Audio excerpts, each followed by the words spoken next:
Welcome to your year 2021 Zodiac forecast. I'm astrologer Patrick Arundell. Thank you so much for joining me. I'd be honoured if you'd subscribe to my channel. Now I'm going to provide a penetrative insight for each of the 12 zodiac signs, so please stay with me for that. But just to say, if you'd like to ascend beyond your zodiac sign, which is just based on the location of the sun and how the planets interact with that, and find out what this new year will hold for you as an individual, there is nothing more accurate and telling than a personal forecast. Now you can get your 12-month personal forecast for 2021 plus a character analysis for 30% off, a special offer. Please see the link below. But also know, if you order in 2020, I'll give you the rest of 2020 free. So if you order in October, you get October, November, December, plus the following 12 months. Now your zodiac forecast is going to be of great interest to you, of course, and it does give us a fascinating insight into what we can expect. But of course, the zodiac or the horoscope contains much more information than just our sun. And that's where that personal horoscope comes in. But also, as we start each year, we have a solar return. And I want you to think of that solar return at midnight on the 1st of January 2021 as like your personal birth chart. It gives us a blueprint of what we can all expect collectively for this new year. So I'm going to share that information next. But when I go into your zodiac forecast, I'll be sharing different wheels, the different eclipses, to give you a really big opportunity to get a feel for what's coming for you. But astrology is basically the study of time. And when events happen in the past, when particular planetary alignments occur, when we look forwards to see when those alignments will happen again, it gives us a bit of a clue of what we can expect. And the fascinating thing, of course, is that as 2020 came to a close on the 5th of December, Saturn moved back into Aquarius. It had been there from the 22nd of March to the 2nd of August, 2020.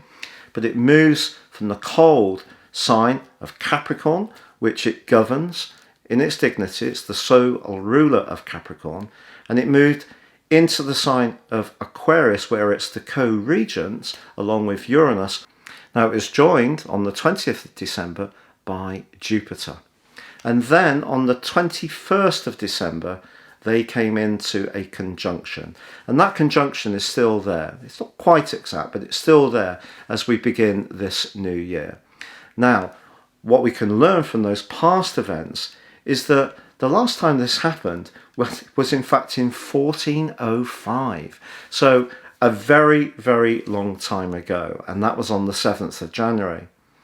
And I think what began at that time was the Cultural Revolution in a way. So what we can expect this year is a revolution, that's for sure. And of course we were seeing elements of that revolution beginning last year. And part of the revolution can be evolution. It doesn't always have to be turbulent, but there are certain parts of what happened in 2020 that were, of course, very turbulent. Now, the conjunction that goes between the planets of Jupiter, which is about expansion and growth and optimism, and Saturn, which is about resistance, obstacles, boundaries, tradition, usually happens just under every 20 years, about 19.8 years. This is because Jupiter takes 11.8 years to go through its cycle, and Saturn takes 29.5 years to complete its cycle. And over the last 1,000 years, predominantly, the three signs that this conjunction has occurred in most of all are of Sagittarius, Capricorn, and Pisces. So that's what makes this Aquarius conjunction so absolutely blindingly exciting. Now, it's also true to say that the eclipse cycle that we welcomed in on the 14th of December 2020 was the Saros cycle that is featuring the polar axes of Sagittarius and Gemini. Now that began on the 30th of May 1984 in the sign of Gemini with a solar eclipse. And if we look back to when eclipse cycles begin, that gives us a big idea of what they may bring in their wake. So that one had Saturn and Mars conjunct in the sign of Scorpio, very much to do with finance, but also to do with desire, could even say lust. But Saturn, of course, is about discipline, it's about those structures, and Mars, certainly in its second home zone of Scorpio, is very much about desire. So you can see that a certain amount of repression would come from that particular conjunction, but also the potential to work very hard on resources. And I think in terms of the material world, there's been a lot of development since 1984, and some people would argue a lot of growth. But on the other side of the heavens, where the eclipse occurred, not only did we have the solar eclipse in the wonderful, quick-witted Gemini, we also had Venus there, which is very flirty and alluring and attractive. But we also had Chiron, and that is the wounded healer, and that was conjunct the North Node and Venus. So for me, this pattern that we're beginning this year, or picking up the thread of, which has been rejuvenated by the solar eclipse in Sagittarius on the 14th of December, which forged an amazingly positive angle to Mars. So I think we're all going to be feeling a lot more hopeful as we come to the end of this year, because last year, 2020, was just so terribly trying. I think we are going to have a much greater sense of momentum, a much greater sense that something is shifting and moving in our consciousness, our way of being. But I think that gathering of energy back in 1984 in Gemini was really a lot to do with the way society has changed since then, not just in a material sense, but also in a social sense. So we've seen a mass transformation in the way we consume information, the media, which has come through the internet, and of course printed media has declined quite sharply, but they're very much governed by the sign of Gemini. So we could say that Chiron, the wounded healer, being in that part of the situation in conjunction with Venus, points towards a wound in what we believe in. And I think with that energy all clustered together based on universal central time in the 8th house of transformation, very Scorpionic itself, and Mars and Saturn in conjunction in Scorpio, we have had a lot of lust since 1984, and we have had a lot of challenges to ideas, because if we go back to that time, I think there was much more of an orthodox that most people were expected to fit into. People have found their voices, they expect to have their voice. Now on the other side of the heavens, with the solar eclipse that occurred on the 14th of December 2020, Sagittarius energy is about the higher principle of communication. So it's about philosophy, it's about the intellect, it's about history, travel, it's about borders. It can be about laws and regulations, but it's very much to do with trying to find the higher principles of society. And because it forged an amazing link with Mars, I think both being fire signs, after the really pulverizing difficulties of 2020, which saw the end of an eclipse cycle between the axes of Cancer, which is ruled by the moon, so that's very much to do with emotion, the family, security, the seas, the waters, if you like, and on the other side, the harsh, cold reality of business, big industries, and materialism in perhaps its most extreme form, which has battled with the need to find emotional security on the other side of the heavens in Cancer. So we've had this big battle going on over the last couple of years, which has really been very difficult. And I feel that obviously there are some institutions, some business strands, some countries which will try to withhold or to hold on to power in a very oppressive way. And on the other side of the heavens, we had the moon is the repressed emotions that have been held down for a long time, especially to do with civil rights and people speaking up much more ardently about what they want. So the Sagittarius energy that is coming along, which re-evokes that first 1984 eclipse in Gemini, when this Saros eclipse cycle began, is very much about communication and information. So this year we're going to see a lot of sharing of ideas, that's for sure. And of course, we're seeing a lot of polarization in people's viewpoints and a lot of outspoken expression of ideas, and sometimes not enough tolerance. So that's an interesting principle. So as we come into this new year, although Saturn is the co-ruler of Aquarius, and of course it was co-present with Jupiter over the last year as Jupiter made its way through the sign of Capricorn, where of course it's not at its best, it's in its fall, and we've had a fall in the stock market. And also if we look back to when Jupiter and Pluto were last together, that was in 2008 in Capricorn, we had a fall in the stock market. If we go back to that eclipse cycle beginning in 1984, guess where Jupiter was? Yes, in Capricorn. And guess what happened that year? Yes, we had a fall in the stock market. It wasn't perhaps as quite as catastrophic as 2008 or perhaps even 2020. And that might be because when Saturn and Mars are together, particularly in the sign of Scorpio, which is very much about marshalling investments and pensions and all the rest of it, I think that Saturn was probably a stabilising influence, and all that Gemini stuff was in the 8th house of business anyway. But the Dow Jones did shrink 4% in 1984, so we can see as Jupiter makes its way through Capricorn every 12 years or so, it's not for the best when it comes for finance, investment, business generally.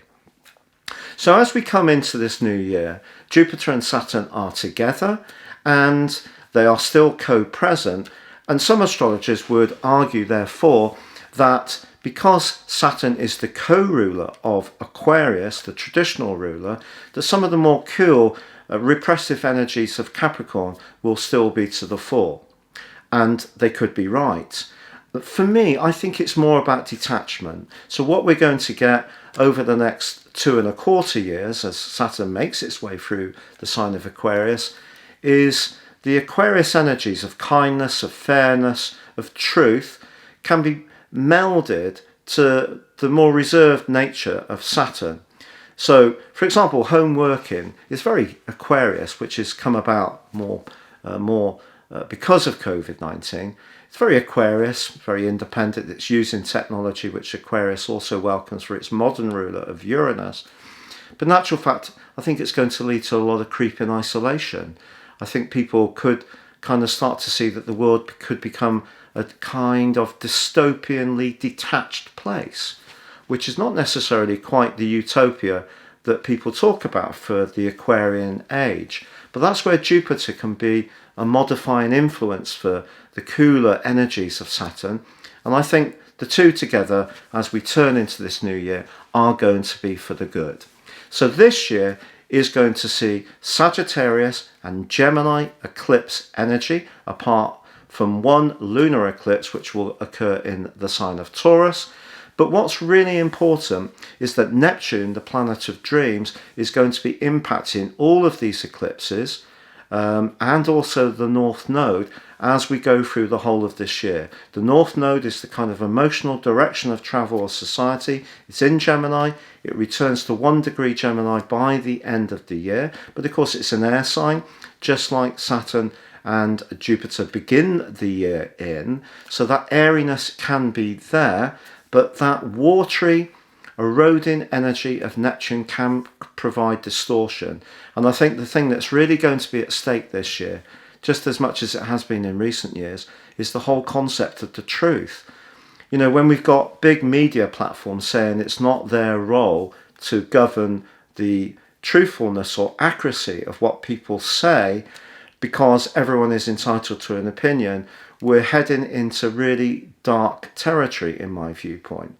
Traditional media, even if you're not a fan, has to live to certain parameters that come from regulation, even if sometimes they have stepped outside of it, probably quite often. But there is some regulation in place, whereas a lot of new media doesn't have any regulation, and that means that truth or facts get distorted to suit particular people's agendas. And I think we are going to still continue to have a lot of that in 2021.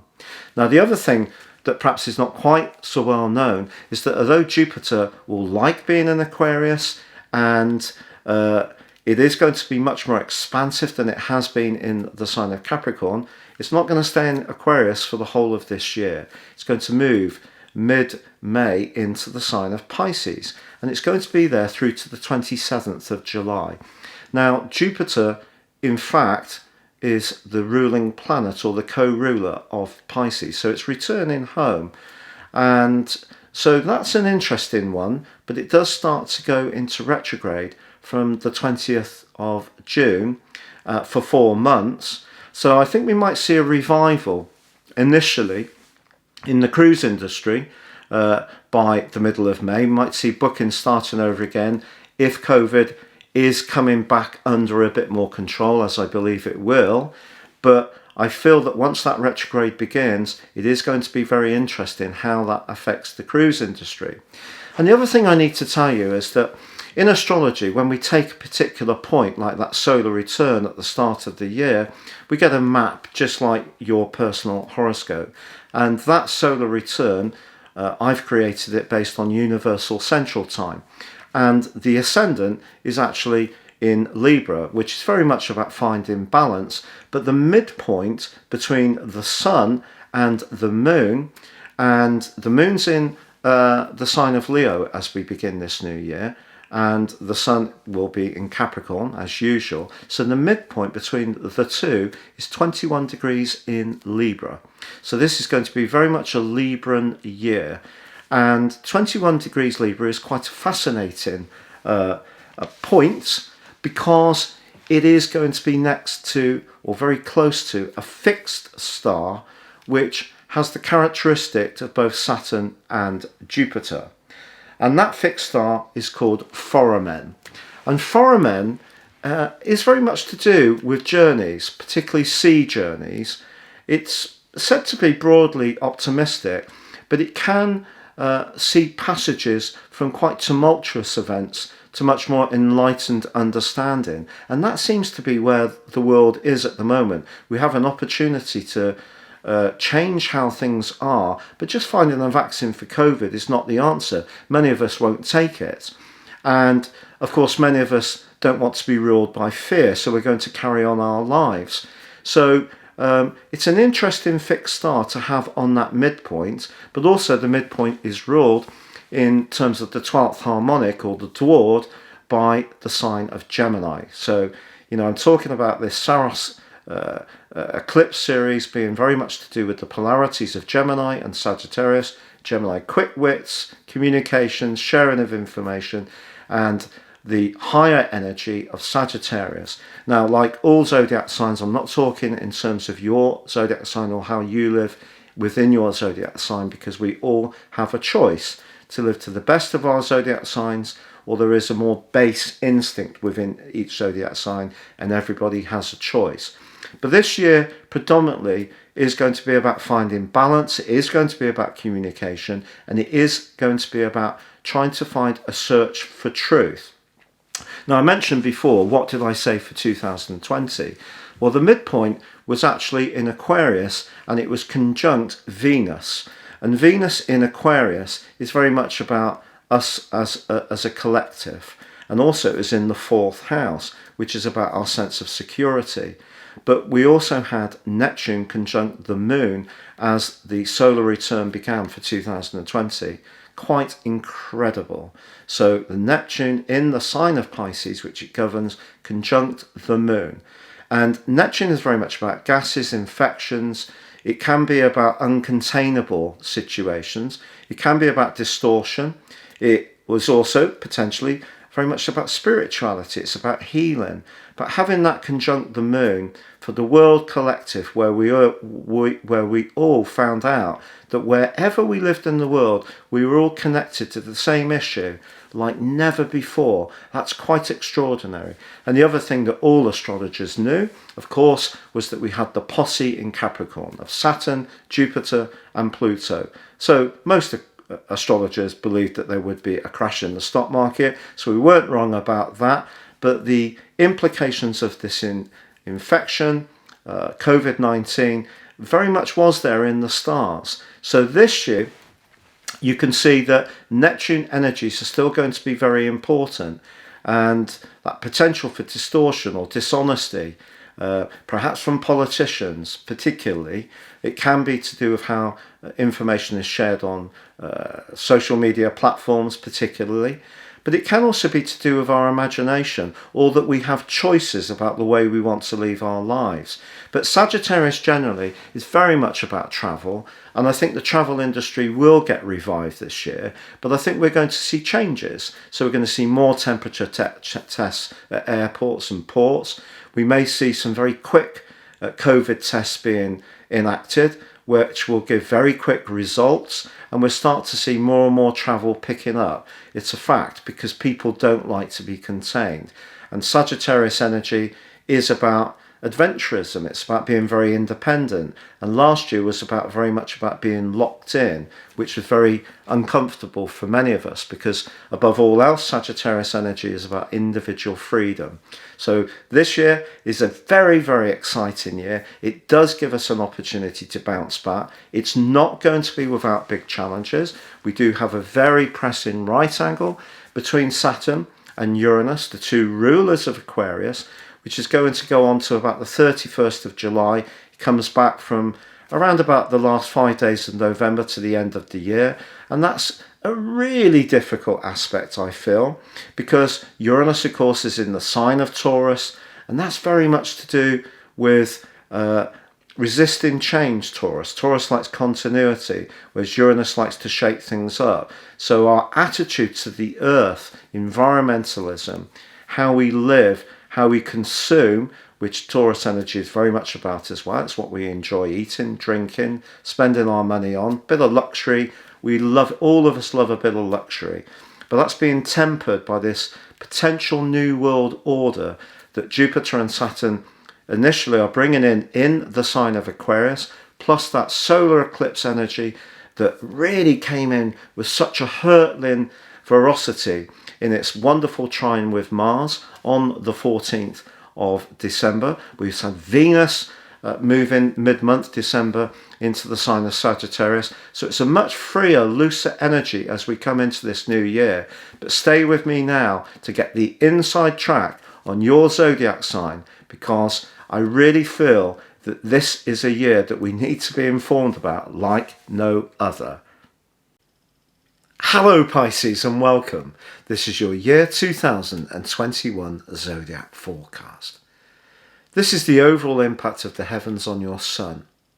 However, if you'd like to understand what the impact will be on your personal celestial chart for the year, please see the link beneath this video. Based on your time, date and place of birth, I can tell you what the next 12 months will hold, plus also give you your character analysis, which will help you to understand your core attributes and opportunities. You can get 30% off by having these together.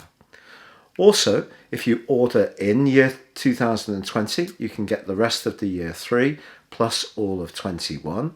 If you order in 21, say in March, you can get a 12-month forecast from that point round to the end of February 2022. Now this year is going to see your two ruling planets of Jupiter and Neptune incredibly influential. Now this can be influential in a very positive way for you. Jupiter is going to spend 10 weeks of the year, 10 weeks and 3 days to be precise, in your zodiac sign. Now all the publicity, of course, is about Jupiter in Aquarius, and there's no denying that that does happen alongside Saturn for the first time since 1405. So it's really a rare combination between those two as this new year begins. But Jupiter makes its way into your sign in the middle of May, and it's going to be there through to the end of July and returns for the last 3 days of the year. Also, Neptune, the planet of dreams and spirituality, your other co-ruler, continues its journey in the sign of Pisces for the whole of this year. Now, both are going to have incredibly impactful angles to the lunations that occur this year, the major lunations. And speaking of which, we need to just hop back into 2020 and the 14th of December to be precise, to flag up the fact that a Eclipse series, which first began in 1984, is re-energized in the sign of Sagittarius on the 14th of December, and this is your sector of success. Now think back over the last couple of years. There's been a big polarity, a big battle between the cardinal signs of Cancer, emotion, feelings, but also Capricorn, the status quo, traditional power, on the other end of that polarity. The shift at the end of last year for you brings an awesome opportunity to set your sights high when it comes to your goals and ambitions. But on the other side of the heavens, it is true to say that the energy of Gemini is also going to be important, and that's about where you live. It's about the home, it's about the family, it's about your emotions. And incidentally, the North Node, which is so important in astrology, the kind of gravitational pull of our emotions, continues for the whole of this year in the sign of Gemini. So for you, feeling comfortable in whatever you're doing in your environment is going to be a crucial thing. So even if you're shooting for the stars, you need to make sure that once you get there, you're going to feel at ease. So being conscious of your environment is a key theme. But I also feel there can be big changes ahead for you as far as your work is concerned too. Now, at the turn of the year, the Sun is as usual in Capricorn, which for you is about friendship. It's about setting those long-term plans. But the Moon, on the other hand, is in the sign of Leo. And for you, Leo energy is really quite practical. But if we take the midpoint between the two, it's at 21 degrees Libra. And that's in your 8th solar house, which is very much about transformations. And it can be about more spiritual changes, getting a greater understanding of what's really going on in the depths of our being. And in a more prosaic way, it can be about property, it can be about business, legacies, insurance policies, all that kind of good stuff as well. So I feel that Libran energy needing to keep a balance, but especially around the transitions in your life is going to be another constant theme. Which brings us to the solar return. So what's in the sky as the years change, and how does that impact on you? Well, the most exciting aspect is undoubtedly a beauty between Venus and Mars. Venus is all about attraction. In the more obvious sense, Venus is obviously about relationships, but it is about loot, because the relationship dimension of Venus comes from Libra, which it governs. The money dimension of Venus comes from Taurus, which it also governs. And Venus is high in the sky as this year comes to fruition, but forging a wonderful trine to Mars, the planet of drive. And when these two are collaborating, we get a nice balance between our more receptive and more assertive energies. And because Mars is in your 2nd solar house of everyday finance, which is very Venusian, I think your charm can bring good things your way this year, particularly of a material kind. However, in your sign, Neptune, as I mentioned before, awesomely powerful, squares up with Venus. And it's kind of saying to you, you've got to be realistic, even if you are setting your sights high. Good to do that, but also keep one toe on terra firma.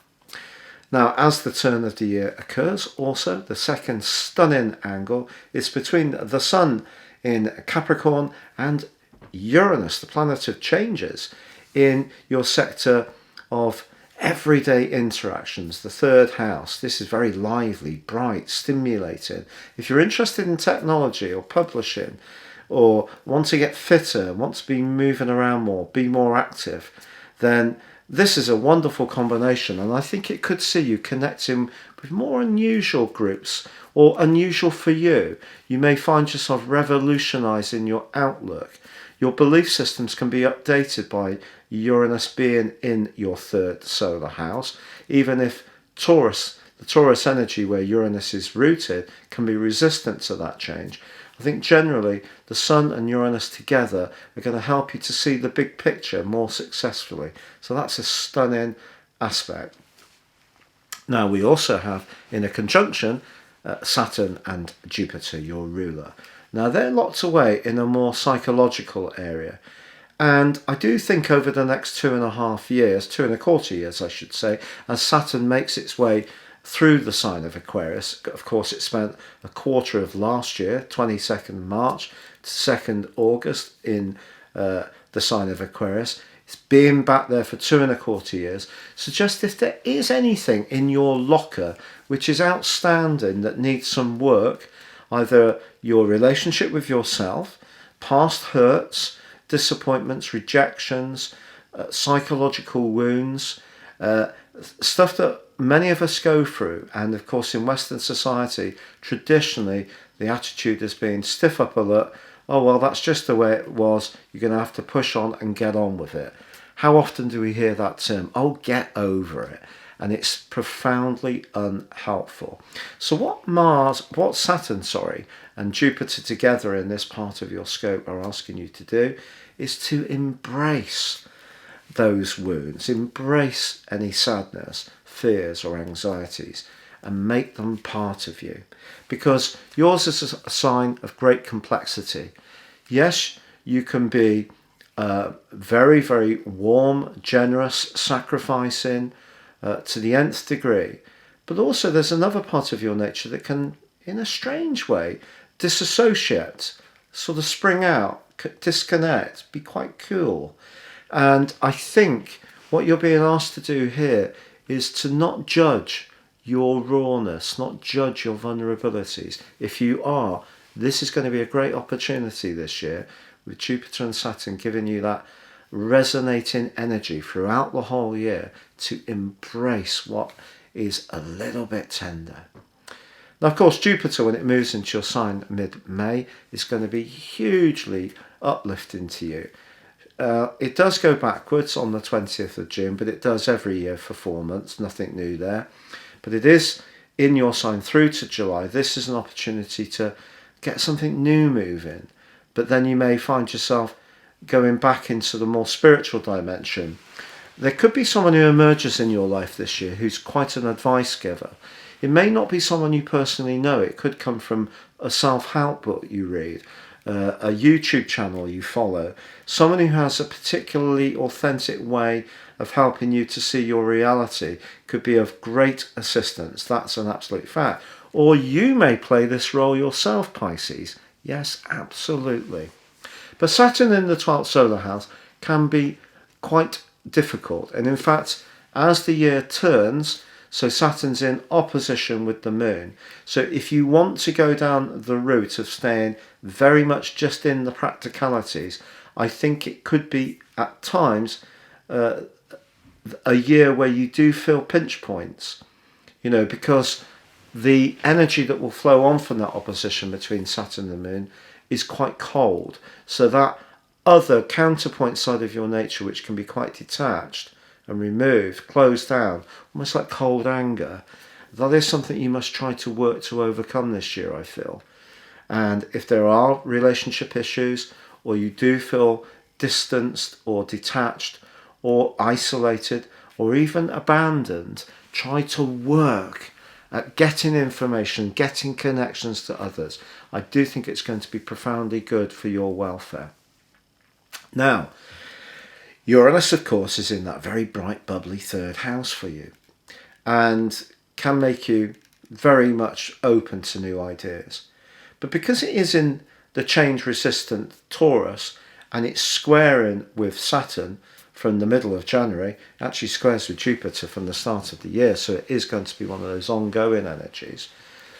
That's kind of saying to you, if new ideas come up or challenges come up from the way people perceive you and the information that they share with you, be it verbal or be just how you're sensing they're reacting to you, your subconscious is being really joined up with sudden information coming to you, and all that can be quite jarring, and it may see your nervous system quite on edge. If you're interested in supplementation, check out things like, you might consider, I should say, I'm not a doctor, checking out things, minerals like magnesium and zinc, things that support the nervous system.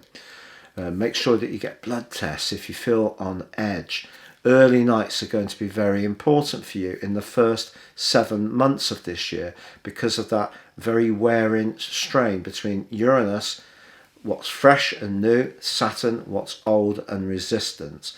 And of course they're in their kind of, if you think about it, Saturn in Taurus and Uranus in Aquarius would kind of work a bit better, but they are what they are. So if there's a part of you that is resisting change, or there's information coming about how you are, people are challenging some of your ideas, it could catch you out. It could leave you feeling really quite sensitive. So just be conscious of that.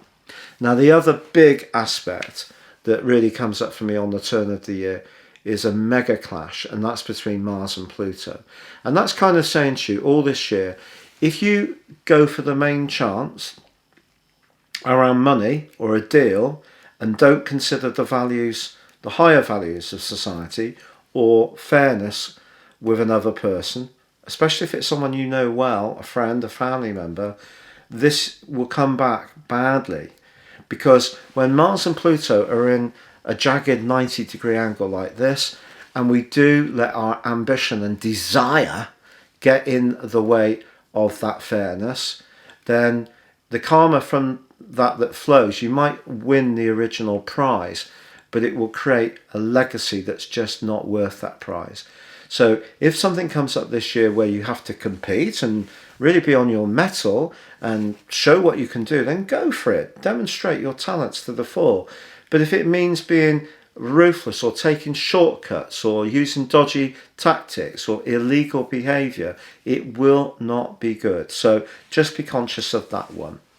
So let's go through this eclipse season for you. So it started on the 14th of December. So as you come into this new year, I feel ambition and improving your financial lot is a good goal to go for as long as your tactics are sound. Also, you have to be aware of your vulnerabilities coming from Saturn in the 12th house. But Jupiter can bring opportunities for someone good to come in and help you. Then Jupiter comes into your sign mid-May and you really can gain traction. But that brings us up to the 26th of May and we do have a lunar eclipse. And this occurs, Sagittarius. And so it's a kind of mirror of the sun-led solar eclipse of the 14th of December. We now have a moon opposition. So the moon's in Sagittarius opposing the sun in Gemini. But this is squaring up with Jupiter, your ruler, in your home sign of Pisces. So this is kind of saying to you, if you go for a goal, like I said at the outset, it has to feel comfortable for you.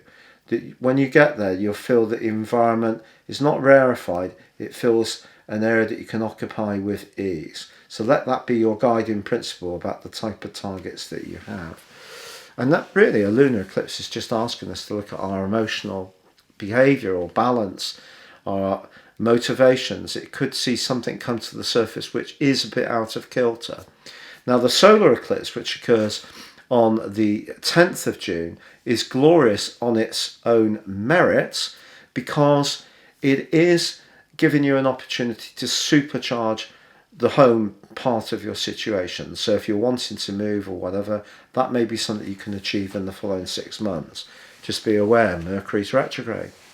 Mercury is retrograde 3 times this year. Sometimes it can do just under 4. This time it's 3. Last year it was all water, including that very punishing 10-week period in your sign where Mercury is not at its best, which led to so much confusion around dealing with COVID, around information. And of course, a lot of stuff around ships, cruise ships particularly, spreading infection. Remember the midpoint last year was in 14 degrees Aquarius, conjunct Venus, very convivial, but there was that conjunction between Neptune and the moon in your sign, and that was very much about infections, I feel. That was a very important part of the 220 solar return. So this year, I feel it's important to be aware that all the 3 Mercury retrogrades are in air signs, beginning on the 28th of January in Aquarius, but that's your 12th house. And that could be a time when you do feel that other people aren't keeping you in the loop, are detaching themselves from you. You could feel, quite shunned. And that can be quite difficult, especially if you live alone. So try to work hard at staying in touch with others, even if you feel a little bit disinclined to do so. Through to the 11th of March, broadly that influence with the shadow of that Mercury retrograde. But then the one in Gemini is about your home. Crosswires are possible with family members. It's important, therefore, to be as clear as possible, to check out that any arrangements that are made are clearly understood on the other side. Don't make assumptions. But that solar eclipse does square up with Neptune in your sign. So just as much as you need to be realistic about your worldly aspirations as you make your way into this new year, you need to be realistic about your home and emotional prospects too. And that could also be around your love life, I feel.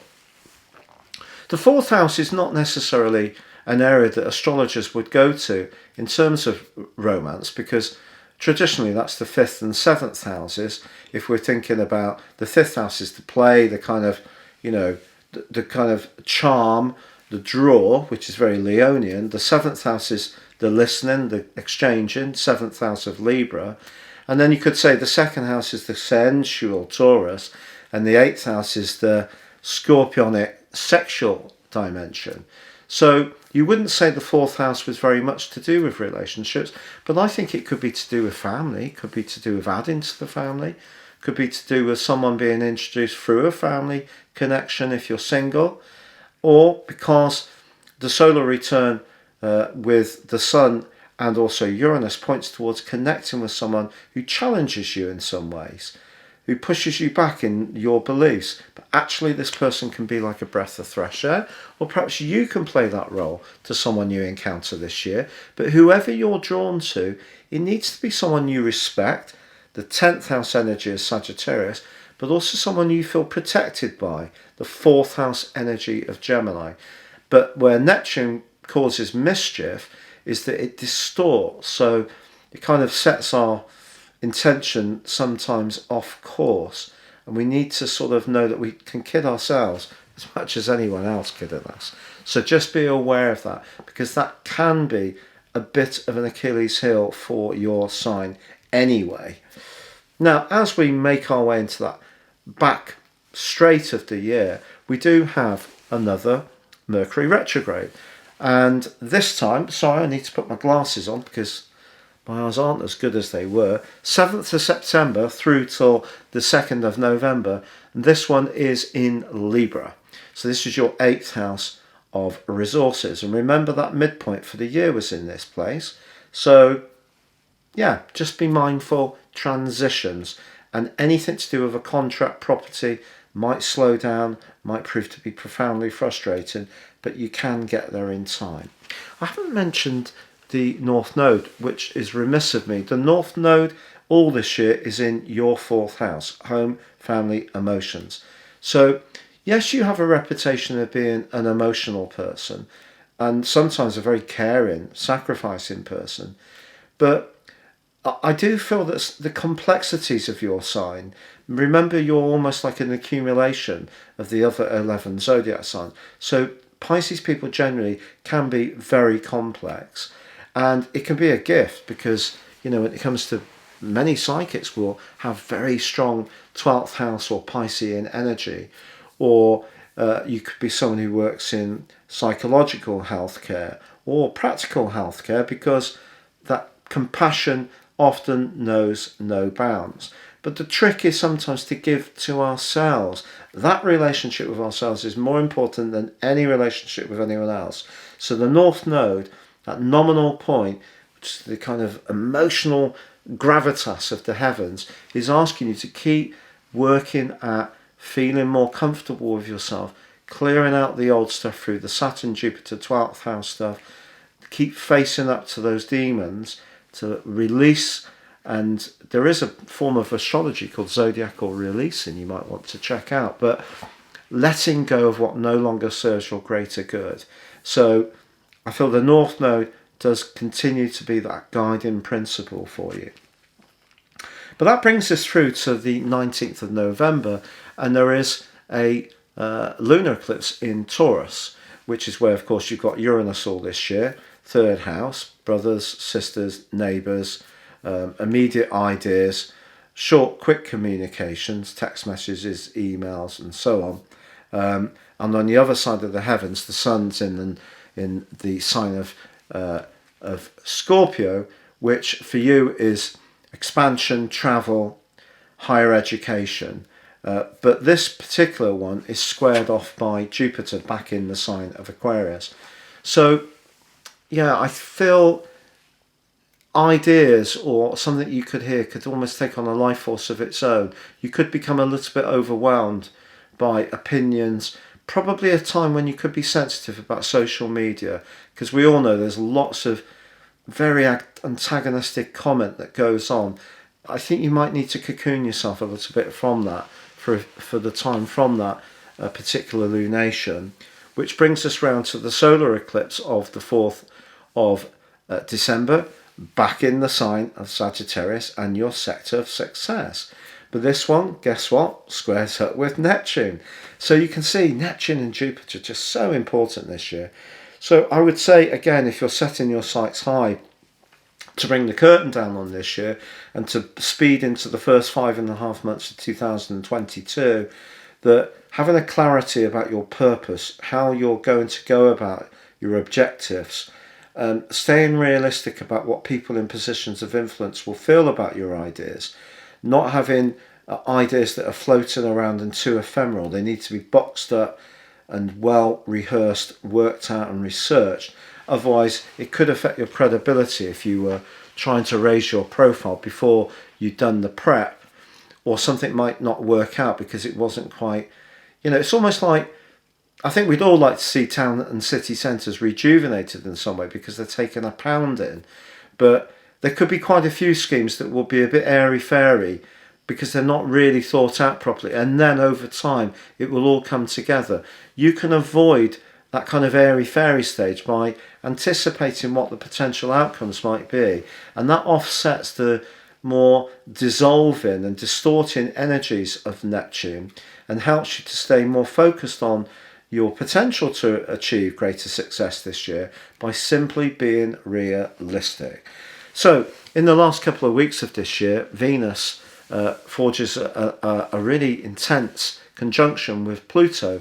If you're still single by that time, there could very well be quite a charismatic figure that you encounter over the Christmas holidays, and you may be really captivated by them, and it could turn out to be quite a life-changing experience whether you stay with them for long or not. I just feel that they have quite a profound effect on your sort of emotions. And then with Jupiter returning to your sign in the last 3 days of the year, that's a wonderful thing to have, because unlike 2021, Jupiter starts the year in your 12th solar house.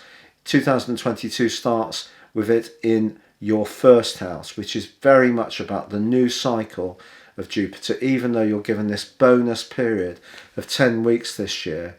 And obviously you're going to take that with both hands. And it could be a very helpful period for you. But I think having it start in 2022 will give you more traction in terms of going forwards. So that concludes the overview for the Sun impact on the Sun being in Pisces. But of course, all your planets won't necessarily, very unlikely to be in Pisces. They'll be scattered around. And if you want to know about that, that's where the offer below comes in. But for now, I'd like to wish you a very positive 2021. Thank you so much for joining me. Stay safe, good luck, and goodbye.